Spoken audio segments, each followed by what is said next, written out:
Hi guys! Welcome back sa aming channel. For today's video naman guys, ay isasama namin kayo dito sa pinuntahan naming restaurant sa Calauan, Laguna. At ito nga ang Isdaan Floating Restaurant.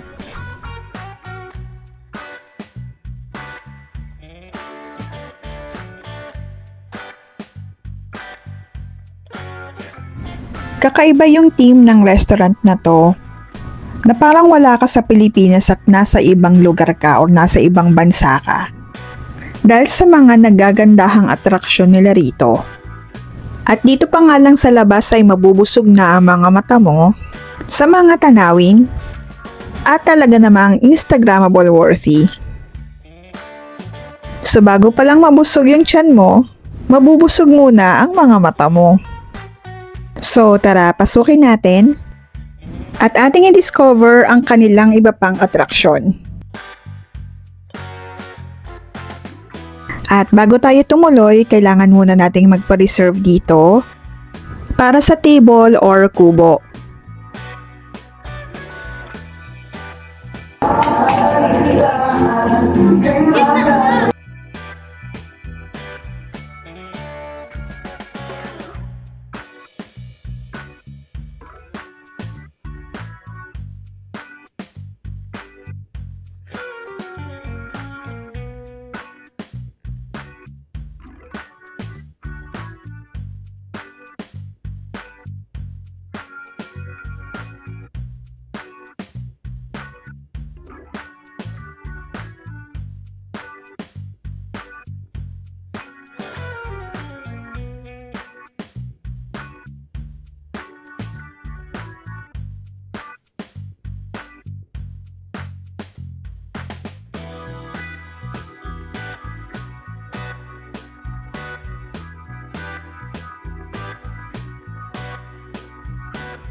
Meron pala sila ritong singing cooks and waiters guys. At pwede ka nilang haranahin habang kayo ay kumakain.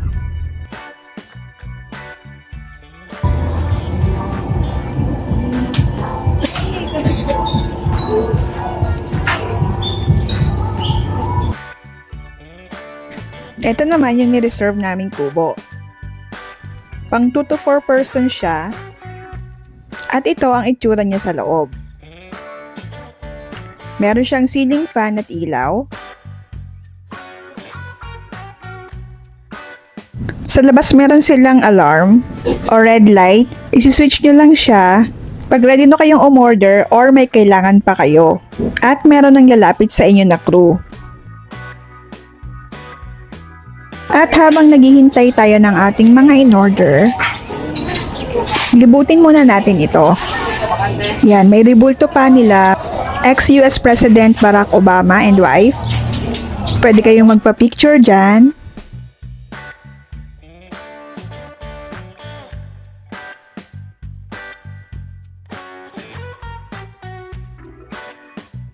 Yan, iba't iba yung size ng mga kubo nila rito. Depende sa dami ng kakain.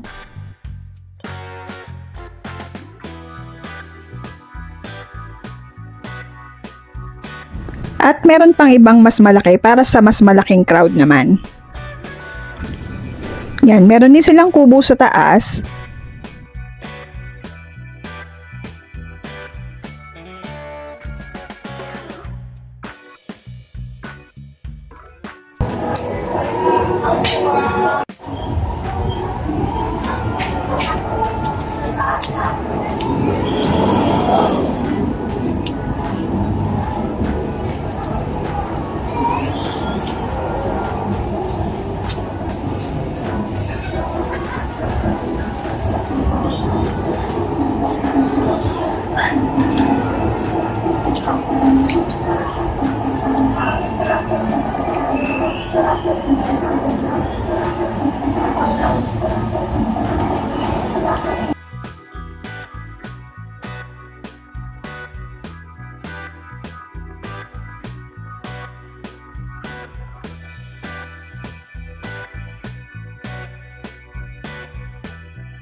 At meron nga pala sila ritong free boating ride guys.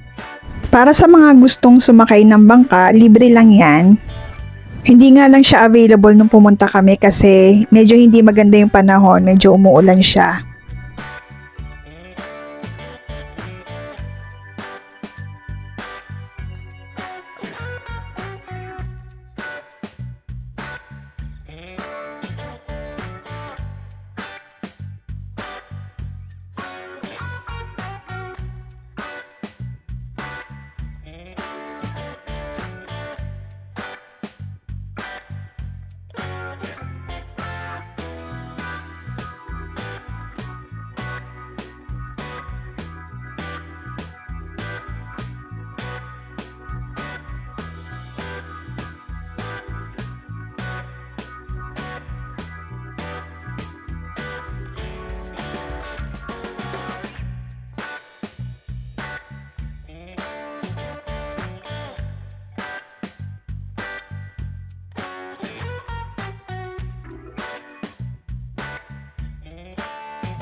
Ako.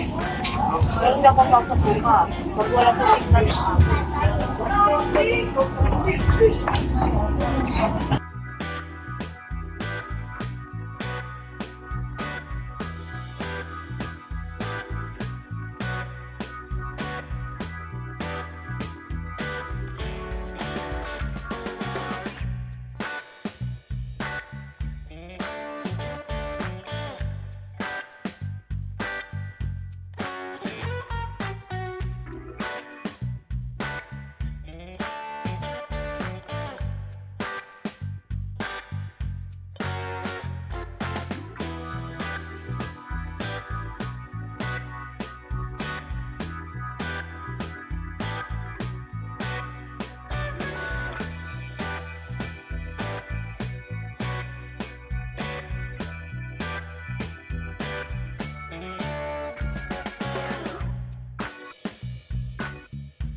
At matapos nga nating maglibot, i-check naman natin yung mga ino-offer nilang pagkain dito. Ayan, at dumating na nga yung in-order naming pagkain.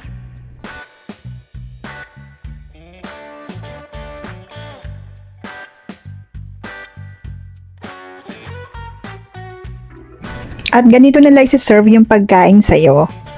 Nakalagay sa kawali ang ulam at sa maliit na kaldero naman ang kanin. At kakain kayo sa dahon ng saging. Kare-kare at crispy pata ang aming in-order. Good for 2 to 4 persons na siya for only 2,000 pesos lang. Ito yung kare-kare nila. Ito naman yung crispy pata. At yung sinain na kanin na nakalagay sa maliit na kaldero.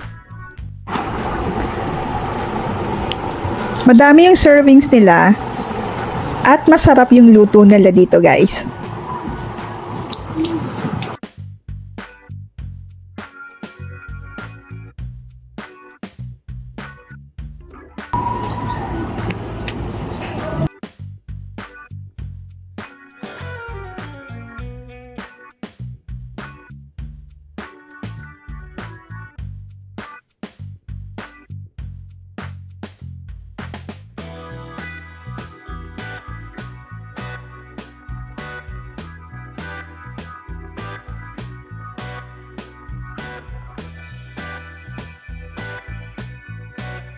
Sa sobrang dami nga ng servings nila, hindi namin naubos at tinake out na lang namin. At after nga mabusog, itutuloy ulit namin ang aming paglilibot. Meron din sila ditong takshapo wall. Sabi nila effective daw to pang-release ng anger.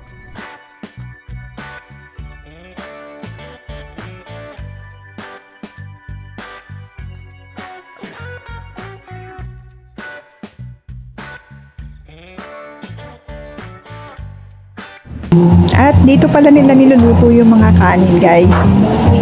Ilang oras siya naluluto? Ilang minuto? Ito naman yung isa sa main attraction nila rito. Yung Giant King Kong.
At kung naghahanap kayo ng kainan na may kasamang magagandang atraksyon at siguradong magugustuhan ng pamilya nyo ay itry nyo na itong Isdaan Floating Restaurant. Ilalagay ko na lang sa description box ang kanilang FB page. Hanggang dito na lang guys. Thank you so much at hanggang sa muli.